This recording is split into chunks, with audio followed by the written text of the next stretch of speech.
Welcome back class. Let us conclude the discount sum बेटा, और इसी के साथ आपका प्रैक्टिस सेट नंबर 9.1 भी कंप्लीट हो जाता है। एज आई स्टेटेड अर्लियर, ये सम बेटा या तो 3 या 4 पार्ट में आराम से डिवाइड किया जा सकता है, बट क्यों इतने पार्ट्स लगेंगे वो जान लेना बहुत जरूरी है।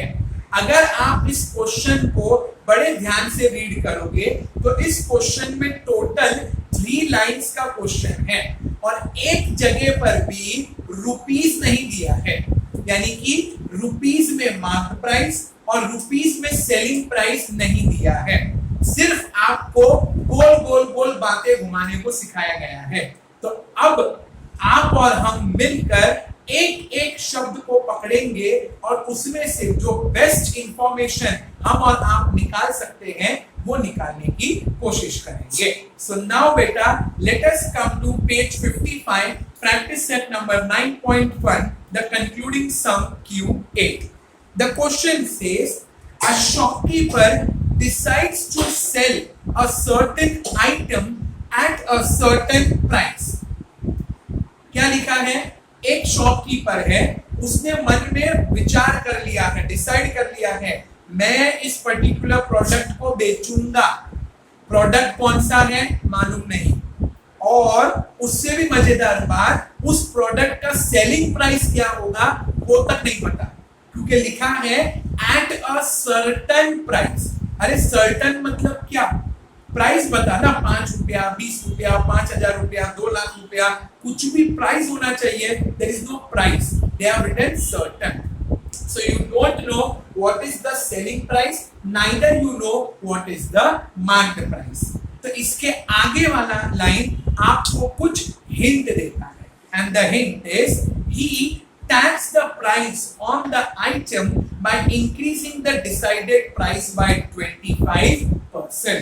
टैग का मतलब होता है बेटा एक लेबल लगना, जैसे कि बुक्स के पीछे एकदम राइट हैंड साइड के कॉर्नर में एक रुपीस लिखा रहता है, इसका अमाउंट होता है, तो वो बेसिकली उसका प्राइस टैग है, प्राइस टैग। तो अब इस शॉपकीपर ने क्या डिसाइड किया है कि जो भी उस पर्टिकुलर चीज का प्राइस होगा मैं उससे 25% इंक्रीज करके लगाऊंगा। Read the second line very carefully to understand what is going to happen in the sum. He says he taxed the price on the item by increasing the price by 25%। जो भी price decide हुआ था उससे 25% increase करके price को लगाया जाएगा। इतनी बात समझ में आ गई आपको? श्योर। तो अब इस पूरे सम में बेटा खाली एजम्पशन ही एजम्पशन है, तो अब ये सम कैसे चलता है वो देखते हैं। First thing, since we all know कि इस सम में हमें मार्क्ड प्राइस नहीं दिया है, so we will be using the word let। let का मतलब होता है assumption। याद करो पॉइंट्स टू रिमेंबर को, मैंने आपको उसमें मार्क्ड प्राइस के 3 नाम लिखवाए थे, either it is original price, either it is cost price और it is marked price। अब चौथा नाम आया है decided price। decided price का मतलब भी होता है marked price। जैसे कि अगर मैंने डिसाइड कर लिया कि मुझे ये बोर्ड 2000 में बेचना है, आई हैव डिसाइडेड, तो मैं इस पे प्राइस टैग भी लगाऊंगा ₹2000।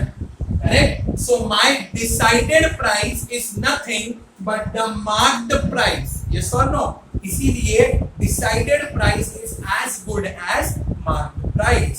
बेच नहीं रहा हूं तो आ जाओगे खरीदने के लिए, सर ये लो 2000 का board they. Now, let us start with the sum. Since we don't know the marked price, let us start with assumption, and we will write here let the marked price of the item be rupees 100, correct, हमने इसे assume किया है। और अब मान लो अगर हकीकत में, एग्जाम्पल दे रहा हूं, एग्जाम्पल, मान लो अगर 100 रुपए का ही वो पर्टिकुलर प्रोडक्ट होता, तो इस दुकानदार ने क्या डिसाइड कर रखा है कि मुझे उस प्रोडक्ट को 25% इंक्रीज करना है, 25% इंक्रीज करना है, 25 रुपया इंक्रीज नहीं करना है, क्या इंक्रीज करना है, 25% परसेंट दिया है, यस। तो हमारा अगला स्टेटमेंट हो जाएगा rate of increment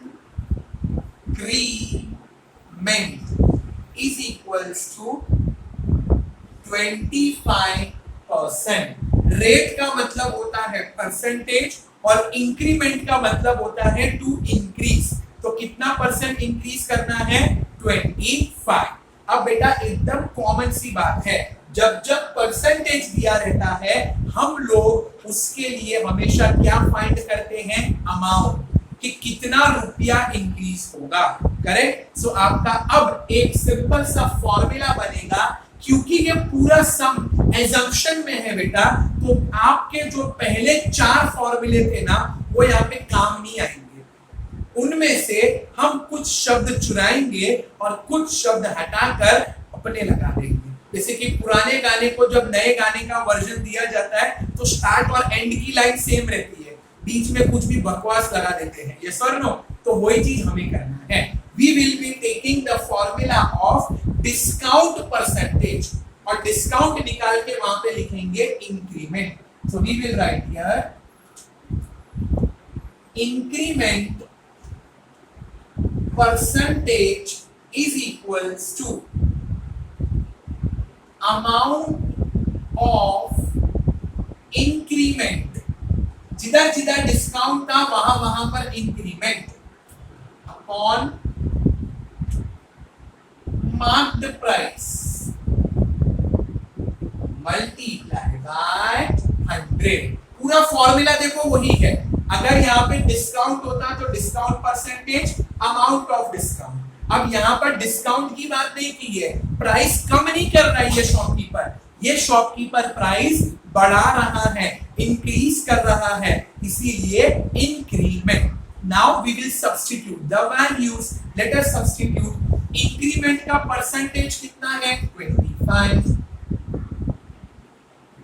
is equal to amount of increment, we don't know, हमें नहीं पता कितना रुपया बढ़ा चढ़ा के ये बोलने वाला है, upon marked price. Marked price कितना लिया है बेटा, 100 मल्टीप्लाई बाय 100, करेक्ट। और अब बेटा इतनी तो समझ आप लोगों में आई गई होगी, why am I taking marked price 100 only, ताकि ऊपर न्यूमरेटर का 100 और नीचे डिनोमिनेटर का 100 कैन इजीली बी कैंसिल्ड, इसीलिए आई एम टेकिंग 100 कैंसिल। क्या बच जाता है, इसको अच्छे से रीफ्रेश करके लिखो, एंड रीफ्रेश में बनेगा amount of increment is equals to ₹25। इतनी बार सबको समझ में आ गई बच्चों, करेक्ट। अब उसने क्या लिखा है, पढ़ो वापस से सेकेंड लाइन, बड़े ध्यान से पढ़ना। सेकेंड लाइन ना इस सम की आत्मा है एक तरीके से, द सोल ऑफ द सम। क्या लिखा है, पढ़ो ध्यान से। He tags the price on the item by increasing the decided price by 25%। Tag लगा रहा है, टैग यानी कि प्राइस टैग, करेक्ट। तो अब दूसरा फॉर्मूला, सेलिंग प्राइस का जो फॉर्मूला था ना, सेलिंग प्राइस में से सेलिंग निकाल दूंगा और वहां पर टैग लगा दूंगा। So my new formula will become tag price is equals to ध्यान देना बोर्ड की तरफ। अगर आपने इस चीज को अभी नहीं समझा ना, आपको बाद में भी नहीं समझने वाला कि सेलिंग प्राइस के फॉर्मूले में तो माइनस हुआ करता था, सर ने प्लस काहे को लगाया?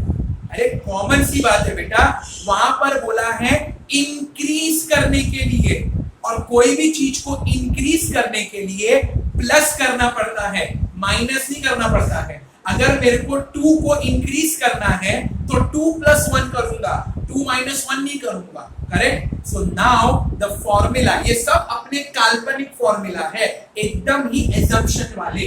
सो tag price will become marked price,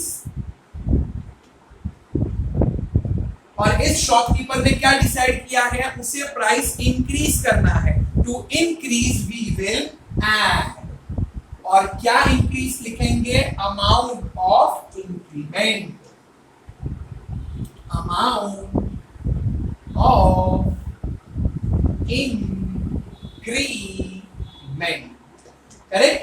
सबसे पहले तो उसने बताया कि जो भी डिसाइडेड प्राइस होगा उस प्राइस का 25%, 25% मैं बढ़ा चढ़ा कर दूंगा और उस प्राइस को मैं लिखूंगा। तो सबसे पहले वी एज्यूम के मान लो उसका मार्क प्राइस होगा 100 और हमने रेट ऑफ इंक्रीमेंट यानी कि इंक्रीज करने का क्या परसेंटेज होगा वो लिया। फिर डिस्काउंट परसेंटेज के फॉर्मूले को हम लोगों ने डिस्काउंट वर्ड निकालकर इंक्रीमेंट लगा दिया। So we got an answer of ₹25 and since the shopkeeper will increase the price, increase करने के लिए we have to add, so let us add. Marked price is 100, amount of increment is 25, so the correct answer is 100 plus 25 is equals to 125. So tag price is equals to ₹125, यानी कि वो shopkeeper 125 रुपए का एक tag बनाएगा और उस tag को यहां पर चिपका देगा, और अब वो वेट कर रहा है किसी भी कस्टमर के आने का। तो कस्टमर आएंगे, प्रोडक्ट के बारे में इंक्वायरी भी करेंगे, और ये शॉपकीपर क्या स्टैंड लेता है बेटा वो हम इसके अगले वीडियो में देखेंगे। Till then take care of yourself and